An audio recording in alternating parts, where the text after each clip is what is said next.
Welcome back into the Patriot Fan Zone, the final leg of the high school Fan Zone on Wednesday, March, I think it's 26th, something like that. My computer's, it's not dead, it's just gone to sleep. I am here with three members of the Liberty Girls soccer team's big, heavy soccer presence tonight because your friendship girls were here before. I know you saw it, Kendall. Did you girls see how their game ended last night? Yes. It's pretty incredible. Go 79 minutes and 51 seconds, and all of a sudden, Kendall, remind me where you're from. I'm from Saginaw, Texas, so DFW area. Okay, and Keelan is from Keller. Because I told Lauren, everybody was excited that Friendship won, but I'm not sure they weren't more excited that they beat South Lake Carroll. Apparently that's a thing. Yeah, South Lake was in my district when I was a junior and senior, and they're definitely known for being a powerhouse. So to beat them, that was a big deal for them. Yep. Well, and you guys, it's a big deal for you guys to win because there was some extra, I don't know what word I'm looking for, a little bit more, a different environment than you guys have been used to, and you had to do some things different. You also won 1-0. You beat Graham, which tested you guys as much as anybody has since when?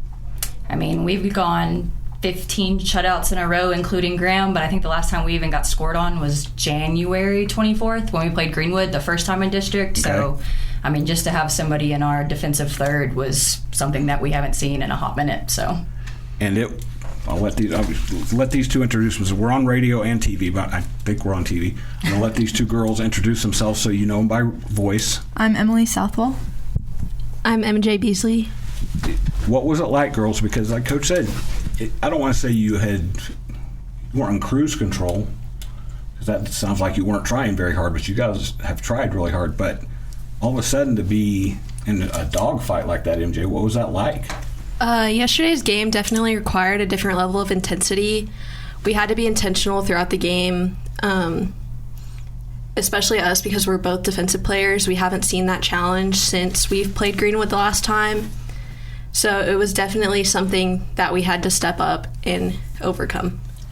And there was some overcoming. My guy that covered for me said that you guys had some shots in the first half, could have done some damage, and missed a few, which, Kendall, you can coach them, you can put them in the right place, but sometimes, what's the female version of Jimmy's and Joe's? Sometimes your father-in-law would probably know. He would definitely know better than me.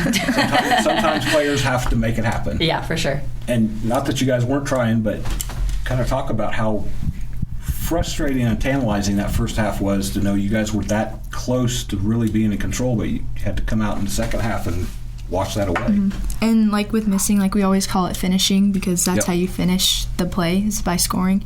And we worked on that especially the day before that game because it's just a challenge that every team has and that we have. And I think our midfield and our forwards did a great job that game. And I mean, they'll never forget getting that goal because it was so important to us. And with having harder teams every round, I mean, you could see the difference in the playing that we had and the teams that we played. It's exciting, and I think it encourages us all to finish.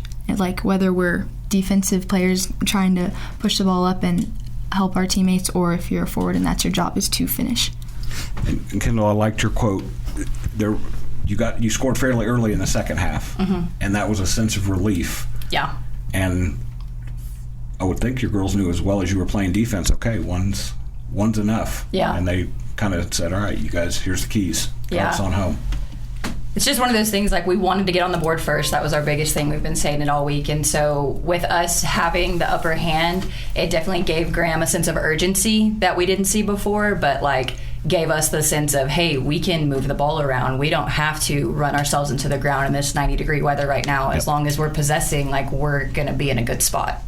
90 degrees, and how bad was the wind? Honestly, I didn't notice the wind. It was so hot. Where we live, wind is... Yeah. But, I mean, it was 90 degrees, but on the turf, it was for sure closer to 100, I'd think. Which is good that you guys got used to it, because Friday, you're right back there, 5 p.m. against Godley in the 4A regional semifinals. In fact, I just got word It's a Lubbock Soccer Day at Shotwell Stadium because Monterey plays Grapevine, I believe, at 3 p.m. You guys play Godley at 5 p.m. Friendship plays Prosper at 7 p.m. So there's going to be a lot of cars on the road to Abilene, Texas, which there always is at this time of year. Lubbock teams know how to find their way to Abilene. So, and Kendall is here. Kendall is the acting head coach. Acting, interim, what do you want to be called? Whatever you'd like. Just coach is great. I'll say it here publicly on TV. One of my favorite Dardens. I hope Chip's watching so he can hear me say that. Me too. You're the acting interim assistant coach, whatever, because head coach Keelan Ellison had a pretty big day herself yesterday. Besides her team winning a playoff game, tell the folks what happened. She got to have her baby, so she has a healthy baby girl. Mom and baby are both doing good, but yes, she made her entrance into the world yesterday. And I promise I took her off the text chain and I not bothered her all day. No, you're good. I had to tell the girls the same thing. I was like, y'all let her. I told my wife that because my wife is a teacher and she's had 2 babies, so friends and students like to keep up.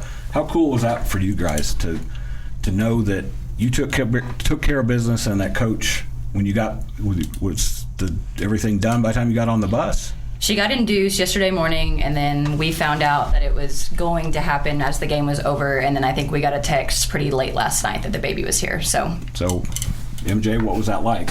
I was so excited. Me and one of my other teammates, Addie Evans, we were talking in the parking lot after we got home, and we got the text, and I was just so excited. I was so happy for her. I know she's wanted a girl for a long time, so I can't express how excited I am for her. Piggyback on that. The group chat was blowing up. And we love her so much. Like us, we haven't all played our whole lives, so she's helped us so much, and we just are excited to see her grow. We'll talk more about soccer, less about baby Ellison when we come back after the break here on the Patriot Fan Zone. I'm Randy Rosetta, and this is 100.7 The Score. Bringing you the latest news from Liberty Athletics. This is the Patriot Fan Zone podcast from 100.7 The Score. Welcome back into the final segment of the Patriot Fan Zone on 100.7 The Score. I'm Randy Rosetta. We're talking to Liberty girls soccer players. Liberty won 1-0 against Graham in the 4A Division II area round on Tuesday. They play at 5 p.m. Friday against Godley. Did I get those two in the right order? Graham, Godley. Okay. Back at Shotwell Stadium, and like I said, it's a Lubbock triple header on Friday in soccer. Monterey girls play Grapevine at 3. These girls at 5, and then Friendship girls play Prosper at 7. So if you're a soccer fan and you have nothing better, it's a weird time of year because I'm going to guess a lot of members of the Darden family are pretty wrapped up in the NCAA tournament at this time of year. Yeah, this is Chip's favorite time of year, so right. He's not going to come watch me. He's going to watch March Madness. You want me to work on that? If you can, I'd love to see it. Husband will be there. Yeah, if he can. Okay, maybe I'll hang out with him. Yeah. As much as Kendall is one of my favorite Dardens, I said this on, I like all the Dardens, I promise. Let me make sure I'm sort of, You can pick and choose. Yeah, I like all of them. So, and I like you guys' families too. I just don't know them. I said this right before we came on the air. I'll let the girls talk about it because I'm sure you guys have already touched on it. Godley is there for a reason. They've won a couple of playoff games too. What do you guys have to do to keep this thing going? What do you have to do differently or better, or do you have to do anything different?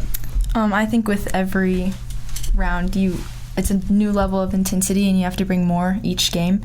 And it's just like a privilege to have that, and I think that we've all showed that we can step up. And with Godley, what I've seen is, and just watching film, is that they're a lot similar to us, and so I think it comes down to the better team and like who delivers that day. And I'm just excited for us because I know that we're capable of it, and we have like really ambitious players who want to win, and it's going to come down who wants to win more and who brings the intensity for all 80 minutes, not the first half or just the second half. And that will hopefully be us, and I think that we hold each other accountable because we're a younger team, and that is kind of our advantage because we haven't been there, and like we are so eager to accomplish more. Yep. In fact, I probably should have mentioned this right from the beginning. Last night was the second victory in Liberty soccer history. Mm-hmm. Because last year you got there and things didn't go your way, but you've won 2 now. Both of you had a connection to volleyball, right? Mm-hmm. So you were there for that first year when Caitlin Anderson and her girls took that bar and put it way up here for everybody else. And I know one coach in particular was like, man, what is she doing? And I bet you can guess who it is. I'm not going to say her name. Not going to say their name. But that coach had a pretty good team this year too. So yep. That being part of that though, that kind of whets your appetite, MJ, when you've been around it and you got that team went so deep and had a chance to do some things. That's when y'all were 14, 15 years old, and now she said that you kind of expect to do that. Is that kind of the prevailing theme with you guys? I mean, yeah, being there and seeing it around the school, most of our sports have gone to playoffs, has just lit a fire under us to go and do that as well. Especially this year, after the end of last year, we were all just eager to get to that moment. And once it was there, it was like, okay, we got this. We were locked in, 100% ready to go. So that was really nice getting to do that for our team and our program and just start that here. And you guys grew up in the Lubbock Cooper School District, and Kendall probably has heard me say this before. When you go to Lubbock Cooper and now it's bled over into Liberty, you sort of expect to win. You don't go into a season thinking, I'm just going to have fun. And I mean, of course you want to have fun, but it's not just to get to the end and move on. You guys expected big things to happen. I've asked kids at Lubbock Cooper, is that pressure, or is that just being part of being a high school athlete? I mean, it's just being a high school athlete. Our coaches expect it from us. We expect it from ourselves. Just having that level of expectation there drives us and makes us better athletes.